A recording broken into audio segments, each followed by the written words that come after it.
اعوذ باللہ من الشیطان الرجیم بسم اللہ الرحمن الرحیم الحمدللہ رب العالمین الصلاۃ والسلام علی اشرف الانبیاء والمرسلین ابی القاسم محمد صلی اللہ علیہ وآلہ والائمۃ الطیبین الطاہرین المعصومین لا سیما بقیت اللہ فی الارضین روحی و ارواحنا لہ الفداء اما بعد۔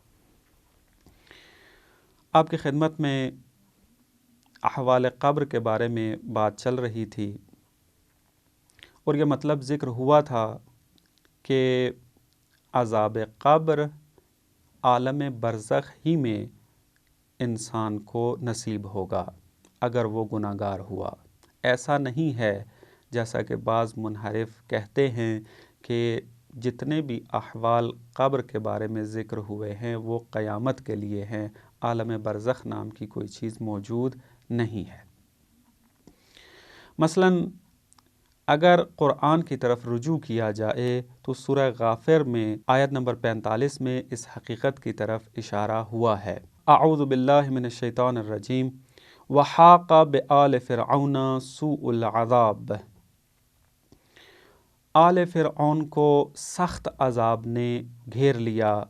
النار یعرضون علیہا عدوا وعشیا، اور صبح شام ان پر آگ کو پیش کیا جاتا ہے۔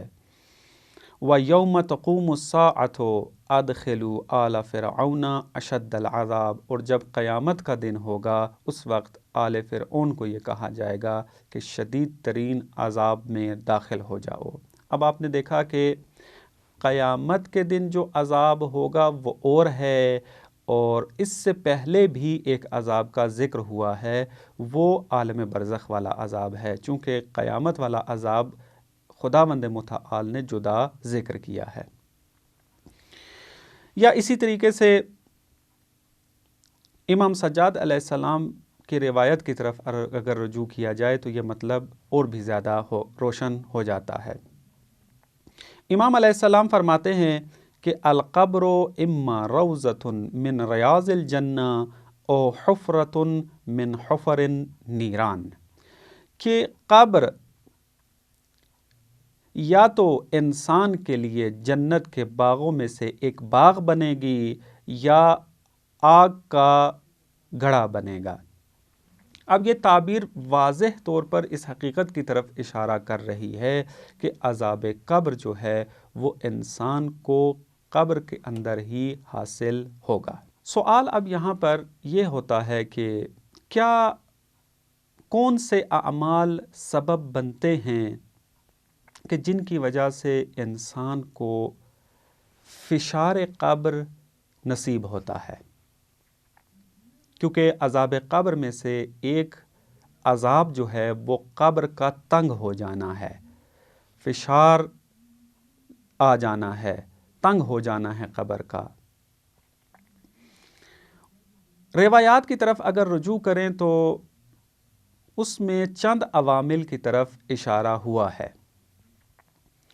ان میں سے ایک روایت یہ بتاتی ہے کہ اگر کوئی انسان اپنے گھر والوں کے ساتھ، اپنی فیملی کے ساتھ برا سلوک کرے، بد اخلاقی کرے ان کے ساتھ، یا کسی بھی طرح سے ان کو اذیت دے، تو وہ قبر کے عذاب اور اس فشار قبر کے اندر مبتلا ہو جائے گا۔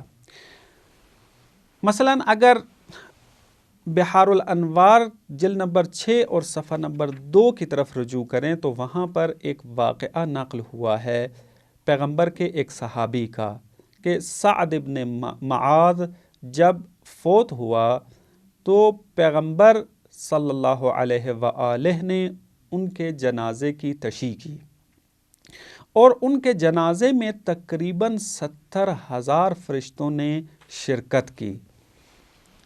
تو جب یہ سنا صحابہ نے تو کافی مبارکباد دی کہ اتنا مقام ہے اس صحابی کا کہ 70,000 فرشتے اس کے جنازے میں آئے اور پیغمبر نے خود ان کو قبر میں اتارا اور ان کی تشییع کی۔ لیکن پیغمبر نے فرمایا کہ نہ، ان کو فشار قبر ہو رہا ہے اور اس کا سبب ان کا اپنے خاندان کے ساتھ یا اپنی فیملی کے ساتھ تھوڑا بدسلوکی کرنا ہے۔ اور پھر پیغمبر نے ان کی والدہ سے کہہ کر ان سے معافی دلوائی اور یہ واقعہ اس طریقے سے نقل ہوا ہے۔ پس ایک سبب جو فشار قبر کا اور عذاب قبر کا ذکر کیا گیا ہے وہ خانوادہ فیملی کے ساتھ، رشتہ داروں کے ساتھ برا سلوک کرنا ہے۔ اور ایک اور سبب کہ جو روایت کے اندر واضح طور پر ذکر ہوا ہے وہ نعمتوں کا ضائع کرنا ہے، کہ اگر کوئی مومن انسان نعمتوں کو ضائع کر دے تو خدا اس کے نتیجے میں قبر کے اندر اس کو فشار عطا کرے گا، فشار قبر میں مبتلا کرے گا۔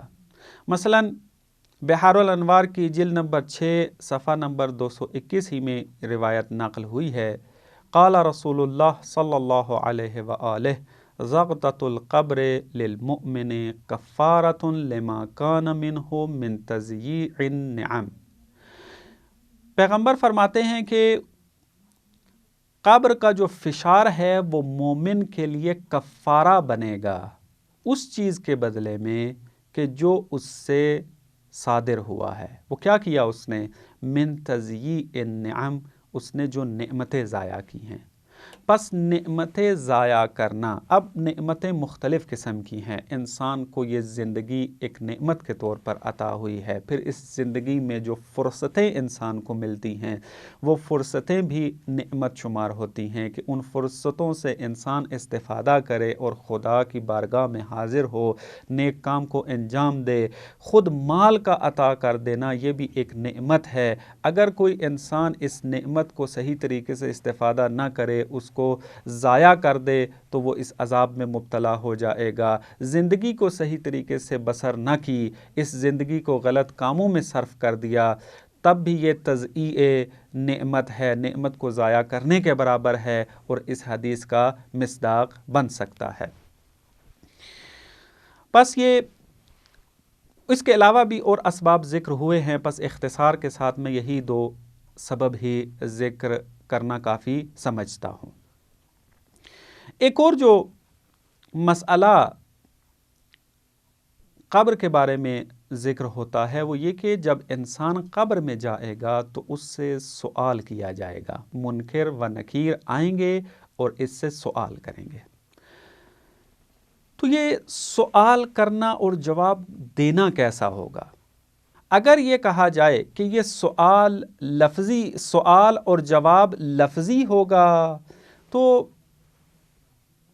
یہ سوال پیدا ہوگا کہ اس طرح تو اگر کافر کو اگر دیکھا جائے تو بعض کافر ایسے ہیں کہ جو مسلمانوں کے عقائد سے اچھے طریقے سے واقف ہیں، تو اگر لفظی سوال جواب ہونا ہے تو پھر کافر کے جو بہترین طریقے سے مسلمانوں کے عقیدے سے واقف ہے تو وہ جواب دے پائے گا آرام سے، حالانکہ ایسا نہیں ہے، کافر جواب نہیں دے پائے گا۔ تو اس سے یہ مطلب واضح ہوتا ہے کہ یہ جو سوال جواب کی کیفیت ہوگی یہ لفظی نہیں ہوگی، بلکہ سوال جواب کی جو کیفیت ہے وہ عقیدتی و عملی ہے، یعنی جس انسان کا جیسا عمل ہوگا، جتنا راسخ عقیدہ لے کر جائے گا وہ ان سوالوں کا جواب دے پائے گا۔